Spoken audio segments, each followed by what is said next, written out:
കേരളത്തിന്റെ മുഖ്യമന്ത്രിയായ സി.കെ. ജോസഫ് സത്യപ്രതിജ്ഞ ചെയ്ത ഉടനെ തന്നെ രാം ദാമോദർ അഥവാ റഡാർ എന്ന് വിളിക്കുന്ന ആൾ അദ്ദേഹത്തെ തട്ടിക്കൊണ്ടുപോകുന്നു. വർഷങ്ങൾക്ക് മുമ്പ് റഡാർ കുഞ്ഞായിരിക്കുമ്പോൾ അവന്റെ അമ്മ മരിച്ചു. അന്ന് സി.കെ. ജോസഫ് അവിടെ വന്നിരുന്നു. അവന്റെ അമ്മയെപ്പറ്റി മോശമായി അവിടെ നിന്ന് സംസാരിച്ചിരിക്കുന്ന സി.കെ. ജോസഫിന്റെ മുഖം റഡാറിന്റെ മനസ്സിൽ പതിഞ്ഞിരുന്നു. പിന്നീട് നാളുകൾക്ക് ശേഷം അവന്റെ അച്ഛന് വയ്യാതെ ഹോസ്പിറ്റലിൽ പോകുമ്പോൾ ജോസഫ് നടത്തിയ ഒരു റോഡ് റാലി കാരണം അവന്റെ അച്ഛനെ ഹോസ്പിറ്റലിൽ എത്തിക്കാനാവാതെ അവന്റെ അച്ഛനും മരിക്കുന്നു. അതോടുകൂടി അവൻ അനാഥനാവുന്നുണ്ട്.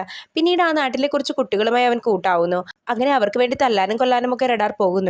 എന്നാൽ അവന് പ്രാന്താണെന്ന് പറഞ്ഞ് നാട്ടുകാർ അവനെ പ്രാന്താശുപത്രിയിലാക്കുന്നു. പ്രാന്താശുപത്രിയിൽ നിന്ന് ഇറങ്ങിയ ശേഷം ഗില്ലിബാല എന്ന ആളുടെ അടുത്തേക്കാണ് അവൻ ചെന്നെത്തുന്നത്. പിന്നീട് ഗില്ലിബാലയുടെ വലങ്കൈയായി മാറി പല ബിസിനസ്സും അവർ ചെയ്യാൻ തുടങ്ങി.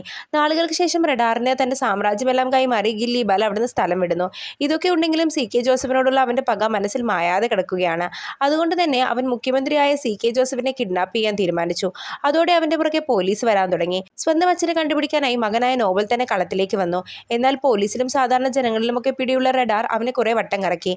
അവസാനം അവന്റെ കൂട്ടാളികളെയെല്ലാം പിടിച്ച് റഡാറിനെ പിടിക്കാനായി വരുമ്പോൾ ഗില്ലിബാല റഡാറിനെ രക്ഷിക്കാനായി വരുന്നു. എന്നിരുന്നാലും പിന്നീട് റഡാർ നോബലിന്റെ കയ്യിൽ അകപ്പെടുന്നു.